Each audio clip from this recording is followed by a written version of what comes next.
चंपा षष्ठी, इस दिन मार्तंड शिव का और खंडोबा का पूजन किया जाता है।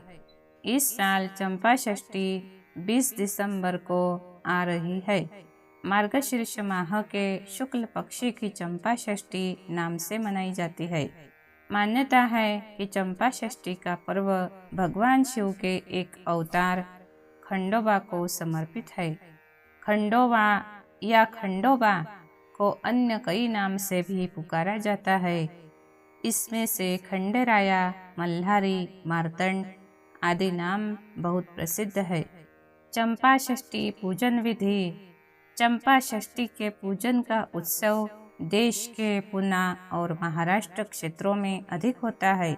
इस स्थान पर जेजुरी स्थान में खंडोबा मंदिर में चंपा षष्ठी का उत्सव बहुत धूमधाम से मनाया जाता है। इस दिन हल्दी, फल, सब्जियां इत्यादि खंडोबा देव को अर्पित की जाती है। यह मेले का आयोजन भी होता है।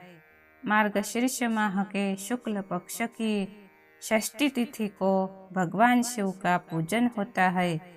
इस दिन भगवान शिव के मार्तंड रूप की पूजा की जाती है। मार्तंड रूप एक अत्यंत उग्र रूप भी है, जिसे भैरव नाम से भी पुकारा जाता है। इस दिन प्रातः काल समय भगवान शिव का अभिषेक होता है। भगवान के समक्ष दीपक, पुष्प, बेलपत्र, अक्षत, गंध इत्यादि से पूजा की जाती है। भगवान शिव के अवतार को किसानों से भी जोड़ा जाता है, इसलिए इस समय पर कृषक अपने साधनों का भी पूजन करते हैं।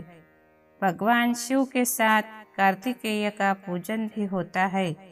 षष्ठी तिथि वैसे भी स्कंध अर्थात कार्तिकेय भगवान को समर्पित है, इसलिए इस पर्व को षष्ठी पर्व भी कहा जाता है।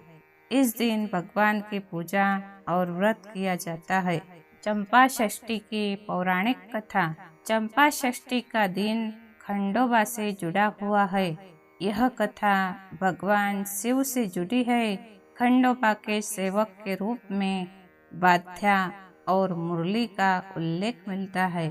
बाध्या के बारे में कहा जाता है कि वह खंडोबा के कुत्ते का नाम था। मुरली जो खंडोबा की उपासिका और कोई देवदासी थी। दक्षिण में बाध्या और मुरली नाम के खंडोबा के उपासकों का दो वर्ग रहे हैं। इस लोगों को घुमंतु प्रजाति का कहा जाता है। यह अपना जीवन बंजारों की तरह व्यतीत करते हैं। खंडोबा के विषय में कई मत प्रचलित रहे हैं।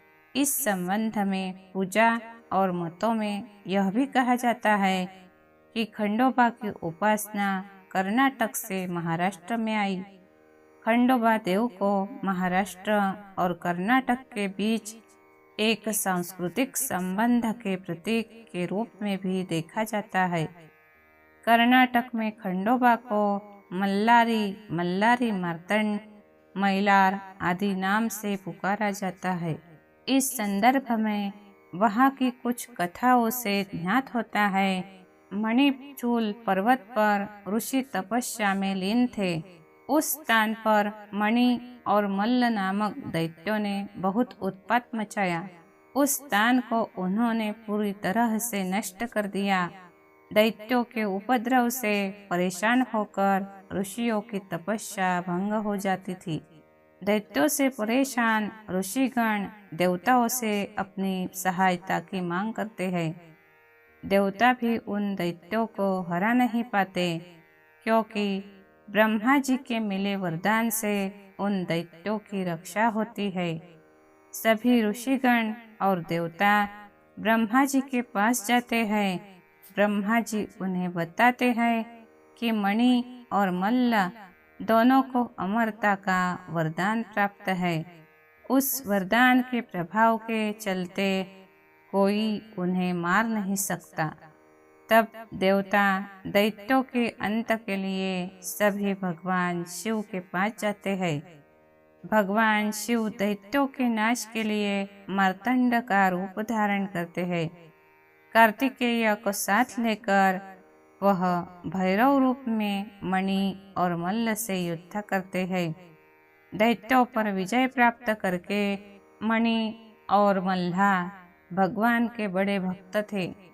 इसलिए आत्मसमर्पण समय पर एक ने भगवान के पास घोड़े के रूप में रहने का वरदान मांगा और दूसरे ने अपने नाम से ही भगवान को पूजे जाने का वर मांगा। इस कथा में लौकिक और परालौकिक शक्तियों का संगम है।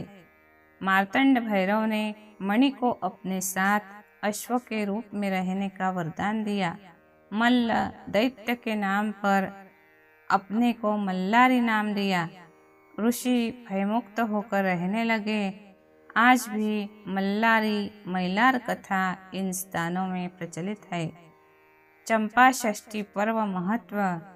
चंपा षष्ठी का दिन अत्यंत ही शुभदायक होता है।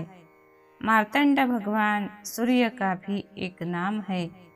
अतः इस दिन सूर्योदय से पूर्व उठकर स्नान किया जाता है, सूर्यदेव को नमस्कार किया जाता है और सूर्य पूजा भी की जाती है। शिव का ध्यान किया जाता है, शिवलिंग की पूजा की जाती है। शिवलिंग पर दूध और गंगा जल चढ़ाया जाता है।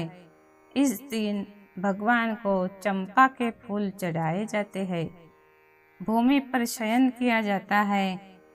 मान्यता है कि इस दिन भगवान की पूजा और व्रत करने से सारे पाप नष्ट हो जाते हैं, परेशानियों का अंत होता है, जीवन में सुख शांति प्राप्त होती है।